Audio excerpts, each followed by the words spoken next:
Note penting dari gue. Kalau mau pakai buat obat, pastiin tanamannya tumbuh di tempat bersih. Ya, jangan ambil yang di pinggir got atau sawah yang penuh pestisida. Tetap konsultasi sama ahli herbal atau dokter kalian.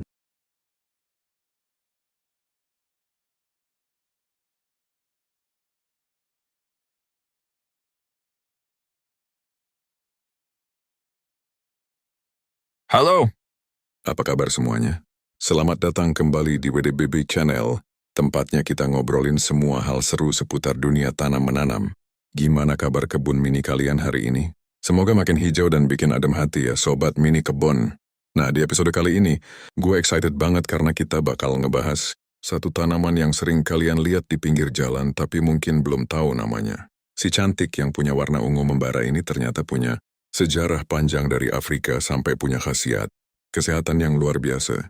Tapi sebelum kita bedah tuntas si Celosia argentea alias Boroko ini, buat kalian yang baru mampir atau yang dari kemarin, nontonin terus tapi belum klik tombol merahnya, ayo dong klik dulu tombol subscribe di bawah. Nyalain juga lonceng notifikasinya biar kalian nggak ketinggalan update terbaru dari WDBN Channel. Karena di sini, kita bakal belajar bareng cara bikin rumah makin asri dengan tanaman-tanaman yang unik dan pastinya low maintenance. Udah subscribe? Oke, kalau gitu langsung aja kita masuk ke pembahasannya. Check this out.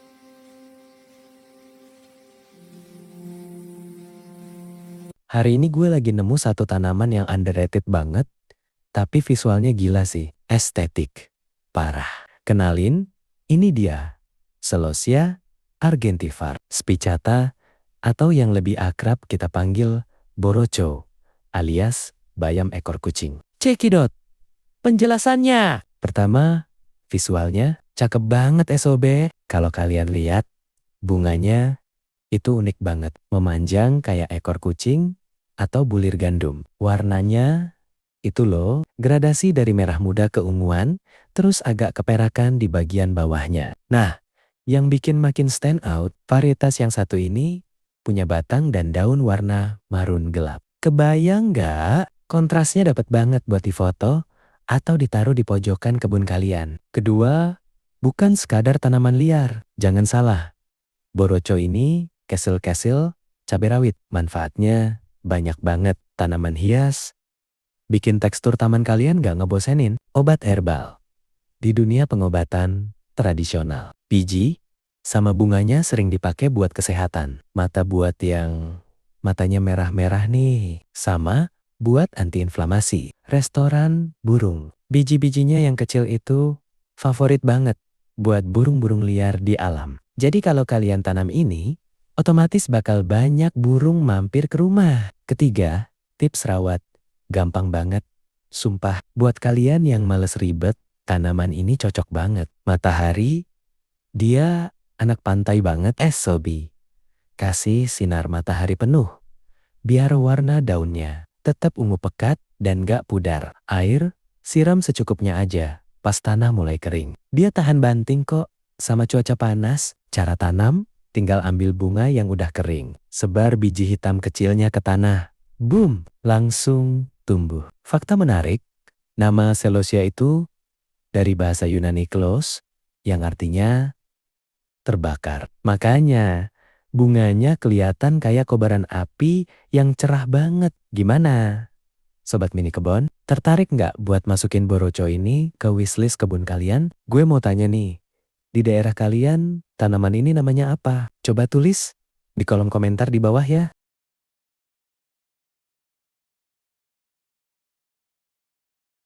Oke, kita lanjut lagi bareng gue di segmen Asal-Usul Tanaman bareng Sobat Mini Kebon. Pernah kepikiran gak sih si cantik Borocho yang sering kita temuin di pinggir sawah atau selokan ini sebenarnya datang dari mana? Ternyata silsilahnya jauh banget SOB. Yuk, kita bongkar paspornya si Borocho. Pertama, kampung halaman dari Afrika ke Asia. Ternyata nenek moyang Celosia argentifar, spicata ini berasal dari Afrika tropis. Di sana, dia bukan cuma jadi hiasan doang, tapi jadi primadona dapur yang dikenal dengan nama Lagos spinach. Nggak cuma di Afrika, sebagian ahli juga bilang kalau varietas ini adalah warga asli Asia tropis. Tepatnya daerah India dan Nepal. Jadi si Borocho ini emang anak tropis sejati yang suka banget sama cuaca panas, kayak di tempat kita. Kedua,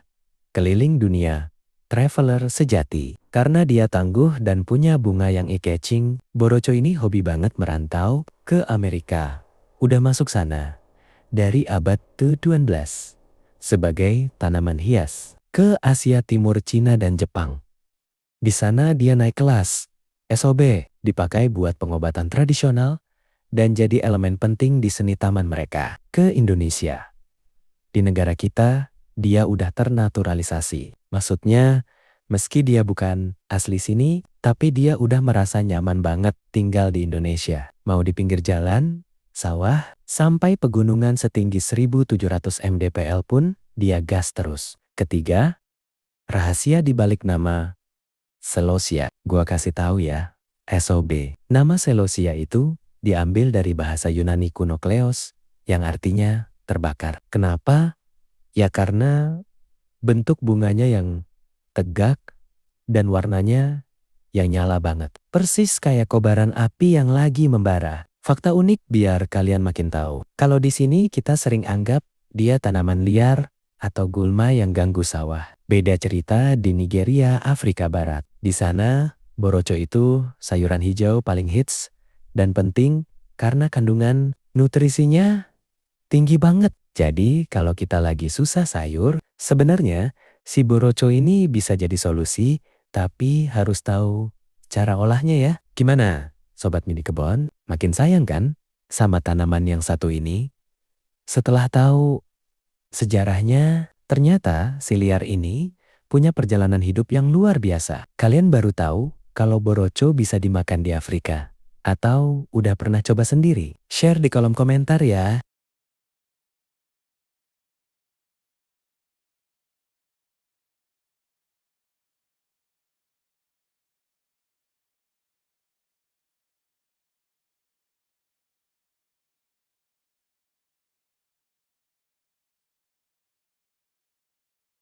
Gak kerasa kita udah di penghujung episode nih Sobat Mini Kebon, tapi tenang.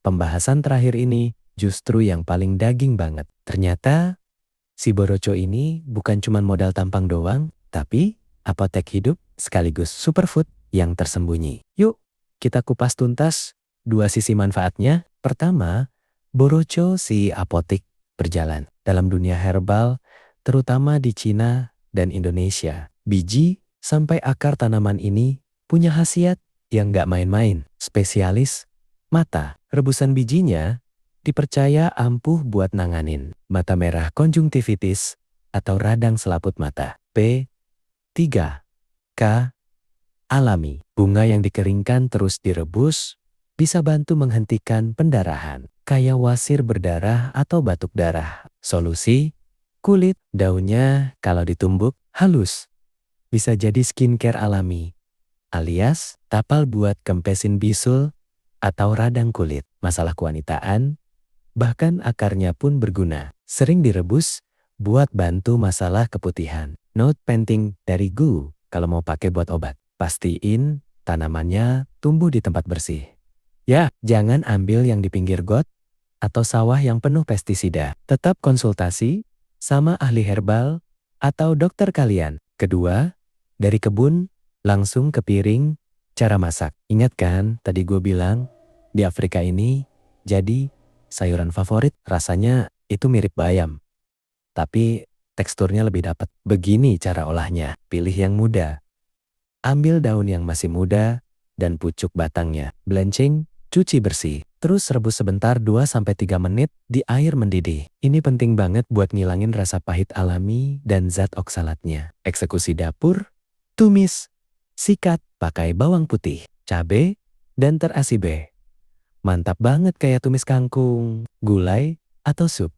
Cemplungin ke kuah santan atau sop sayur bening. Pecel atau urap, dijadiin campuran sayur rebus, buat bumbu kacang juga juara. Ketiga, pengen punya stok sendiri? Gampang pol. Daripada nyari-nyari di pinggir jalan, mending budidaya sendiri di rumah. Sobat Mini Kebon, cari bunga Borocho yang udah kering Warnanya coklat kusam, rimas-rimas. Di tangan, kalian bakal nemuin ratusan biji hitam kecil yang mengkilap. Taburin aja di pot atau lahan kosong yang kena matahari full. Tunggu 5-7 hari, tunas-tunas kecil bakal mulai nyapa kalian. Nah, itu dia pembahasan lengkap kita soal si cantik boroco. Dari tanaman liar, ternyata bisa jadi penghias taman. Obat keluarga, sampai menu makan siang. Gimana? Langsung pengen nyari bijinya? Buat ditanam gak? Buat kalian yang udah pernah coba masak atau pakai boroco buat obat, spill pengalamannya dong di kolom komentar. Gue pamit dulu di episode kali ini. Jangan lupa klik tombol loncengnya biar nggak ketinggalan update tanaman unik lainnya. Tetap hijaukan rumah kita. Salam Sobat Mini Kebon, sampai jumpa.